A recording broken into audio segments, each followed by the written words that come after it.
Hey everyone. So I thought it would be fun to talk about my favorite endings from Goosebumps. Now, this is only going to be from the original series. I have not read enough of the other ones to make this list.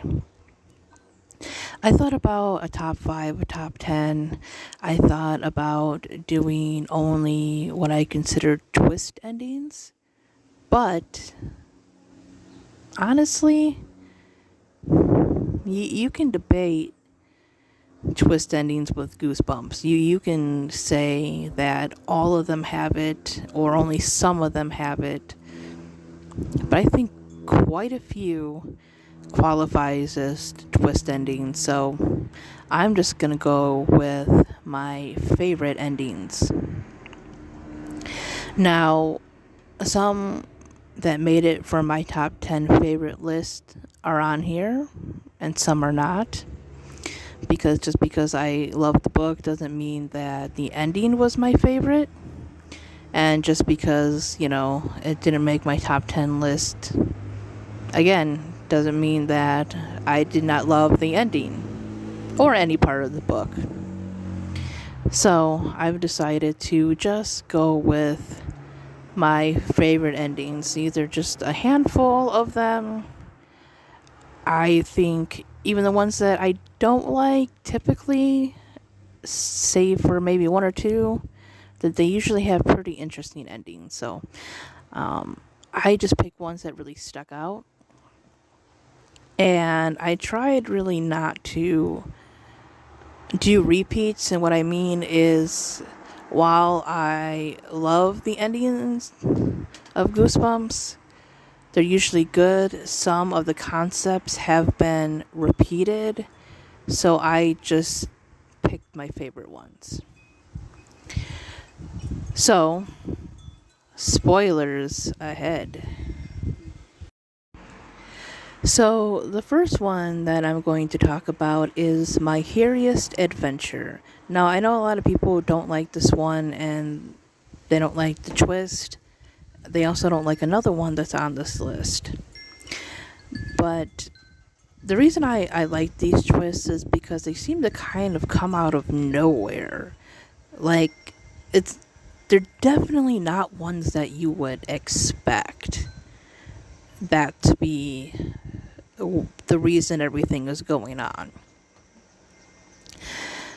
I don't always remember names from Goosebumps just because they're so short, and a lot of them, the characters only show up in one book versus some others, so I cannot remember the names of the children in this book. But the story goes that a group of kids, they are rehearsing for a show, I think a talent show. They have a band, and one of them comes across this tanning lotion in their garage, and after they put it on, they start growing hair, like on their hands and stuff, to kind of look like the Wolfman or something. And you would think that maybe somebody's playing a trick on them. Maybe has something to do with werewolves or something like that, But no, it turns out that the children are actually dogs, and they have been turned into children as an experiment. And so they are just reverting back to their dog selves. The concept is so out there. It was just one of my favorite twists because you wouldn't expect that. The next one that people seem to have issues with, and I've heard it called one of the worst endings, but I actually like this concept. And I think it's scarier than, what we all thought were going on, really, when you kind of think about it. And that is Welcome to Camp Nightmare. So this boy is at camp, And at first, everything seems okay. There's some, strange things, but that's typical with camp things. Like there's a forbidden bunk and stuff like that. But as time goes on, campers start to get hurt, and then they disappear.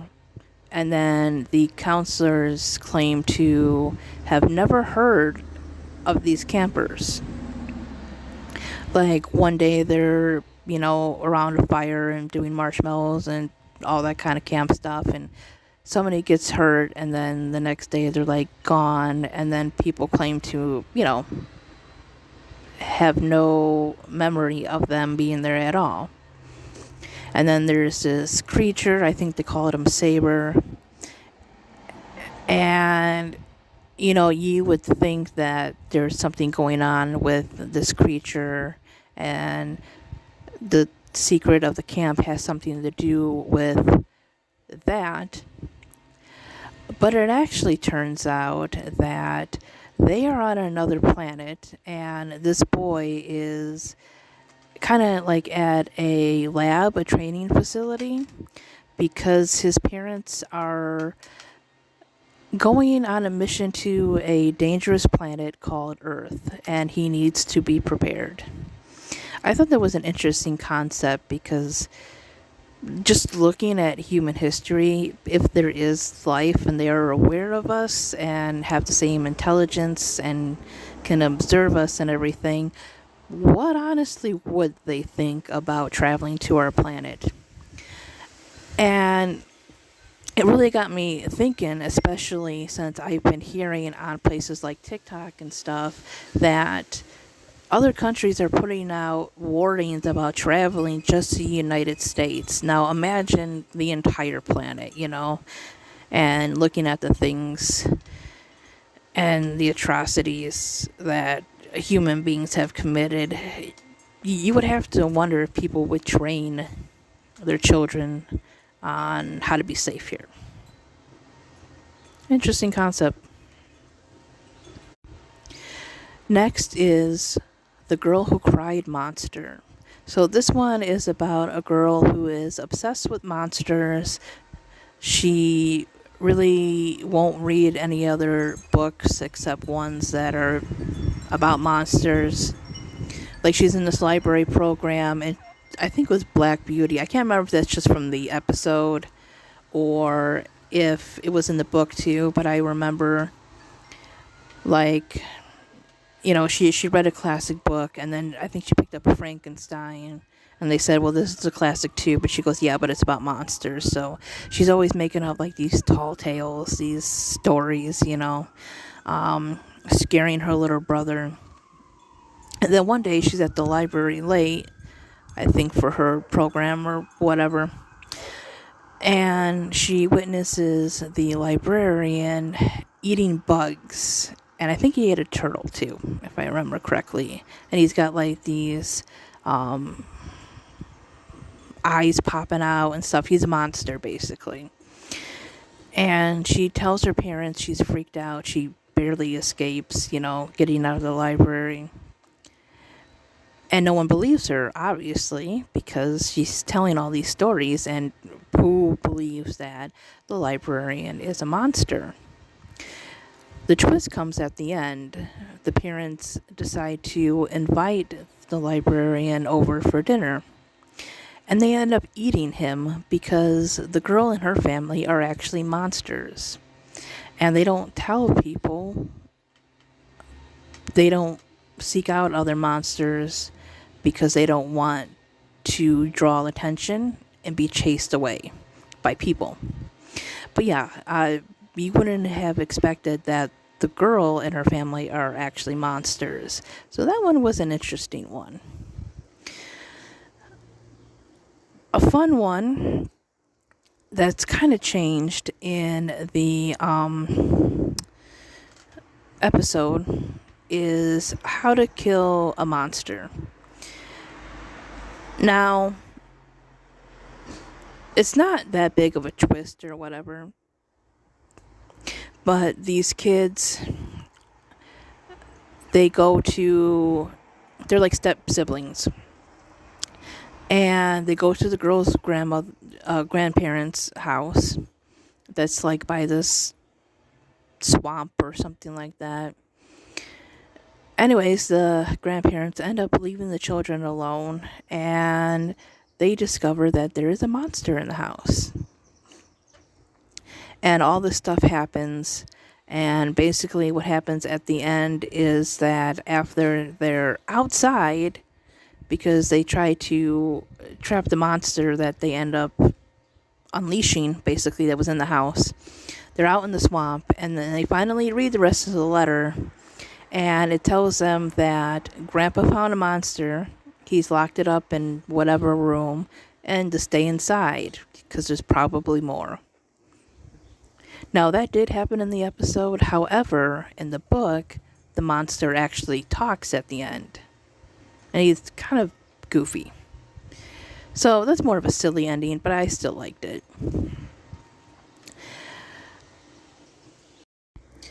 The next one is Calling All Creeps. Now, this one is about a boy. If I remember correctly, he works on the school paper or something like that. But he's not the most popular kid. He gets picked on a lot, especially by this one girl. It's kind of geeky, kind of nerdy.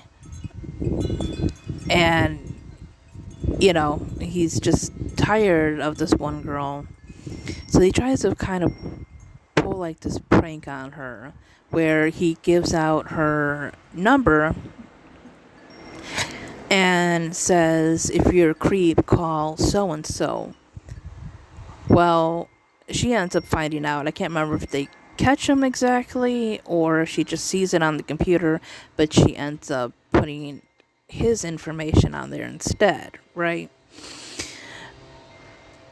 And then he gets calls from these people claiming to be creeps and that they want to meet up with him.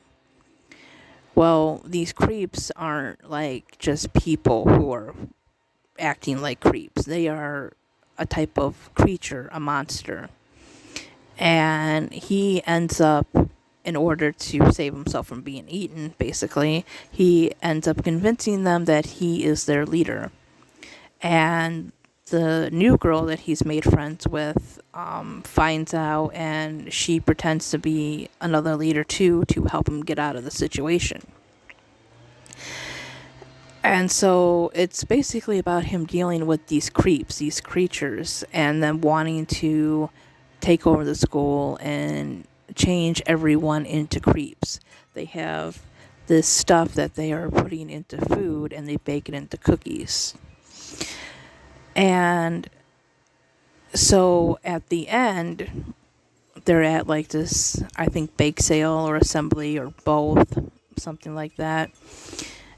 And they're passing out these cookies, and people, you know, they're just rude to him. They say a bunch of crap and everything, especially the one girl that was picking on him and stuff. And what happens is he ends up helping them, basically, and going to consume one of the cookies, because if you can't beat them, join them. So he basically becomes a villain, I guess you would say. And yeah, I thought that was an interesting ending, because we don't see too many like human characters going to like the dark side, you know, in Goosebumps. So yeah, I thought that one was interesting. Another favorite of mine is The Beast from the East, which was in my top 10 videos.